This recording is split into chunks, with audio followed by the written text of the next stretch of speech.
this thing on? Hey Dunchbags, what's going on? It's Landon Remixes here, and it is time for my review of the debut album from the Chainsmokers, Memories Do Not Open. Now, I'm going to talk very briefly about a theory I had regarding the Chainsmokers in my Collage EP review, so I would suggest you check that one out before you watch this, but if you don't want to, I will give a quick rundown. Essentially, what the theory said is that the Chainsmokers are this giant satirical act, progressively getting worse and more simplistic, kind of to poke fun at the current state of the EDM scene, and in short, everything from #selfie to the Collage EP has been this giant extended prank. And with Memories Do Not Open, this theory would make more sense than ever, with this being the most hastily put together, lackluster, and non-cohesive project they've put together to date. This theory is still up for grabs as a possibility, but honestly, I do not personally subscribe to it anymore. And I'd say that surprisingly, the major point against this theory is actually the Chainsmokers stadium tour that's happening this summer. The Chainsmokers have upgraded, per se, from a DJ duo into a full live band, and for this tour,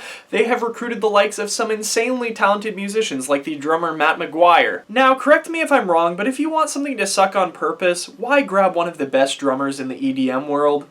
You don't. And I firmly believe that the Chainsmokers do think they're getting better and better by this process of them becoming this live pop band. But I will say, just like with Collage, if the Chainsmokers do end up revealing this all as some kind of elaborate giant prank, I will upgrade whatever rating I give this album to a solid 10. Because in my entire 20 years of life, I have never seen an album that has triggered as many people as Memories Do Not Open. In fact, I'd say that the new in right now is people releasing all this stockpiled hate that they've had built up on the Chainsmokers from the days of #selfie to their current music. And it just so happens to be that this album, as bad as it is on the butt end of a lot of undeserved hate. And therefore, with Memories Do Not Open, I'm going to give it, in my opinion, a very fair and just critique. Firstly, this was not the right time or place for the Chainsmokers to be releasing their first full-length album. A better time would have been, I don't know, maybe at the height of Closer's popularity in 2016. And they already did that with the Collage EP, a project that was released when the Chainsmokers were both very comfortable with their sound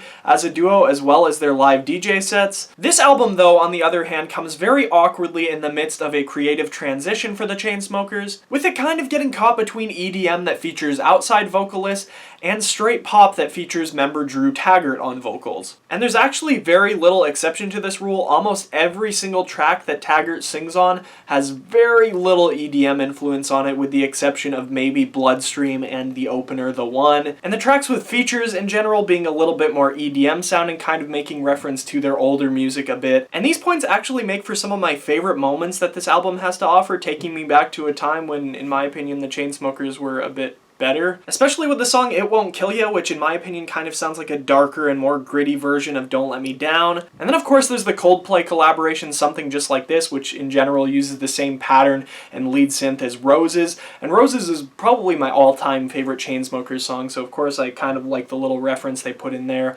Although I didn't absolutely love this song, it made for one of my favorites on this album actually, and I'm going to link my track review of that song in the end card so you guys can go check that out if you haven't yet. Another side to that is that I don't think Taggart is a fantastic vocalist in the slightest. I'd almost even say that I kind of wish Closer for him as a vocalist kind of would have been a one and done deal, but honestly I love the song Paris, and this is the only song on the entire album that I would go as far to say as I love, because everything else was kind of either mediocre to bad to me. I think Taggart has some shining moments as a vocalist, especially on the album's intro The One, and then of course on Paris, but most of the other songs that he's singing on this one just really aren't doing anything for me. For example, the song Break Up Every Night, which seems to be the most polarizing figure on this album, largely because its lyrics are, a little cringy, with the song being this kind of angsty millennial breakup anthem, with the whole track being centered around this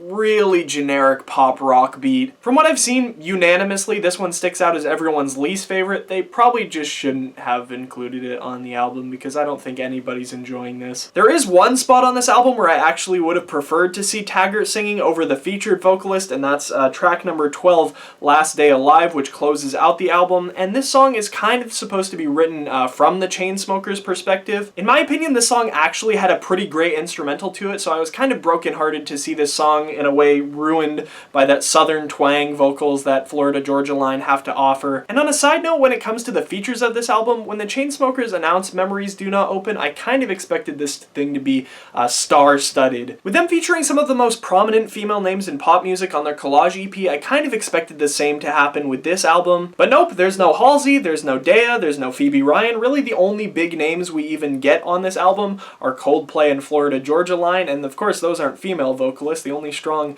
female vocalist really that we get on this album is Emily Warren, who had only featured with the Chainsmokers before on their collaboration with Tritonal, Until You Were Gone, which gives me yet another reason to think that this album was kind of thrown together last minute. I honestly do wish I had a lot more to say regarding the individuality of the tracks on this album, but I don't, and generally this album is either composed of cheap knockoffs of the old Chainsmokers songs, or kind of new sounding but not really so fresh pop tracks. This album does have some decent moments of quality to it, but the Chainsmokers have a long way to go.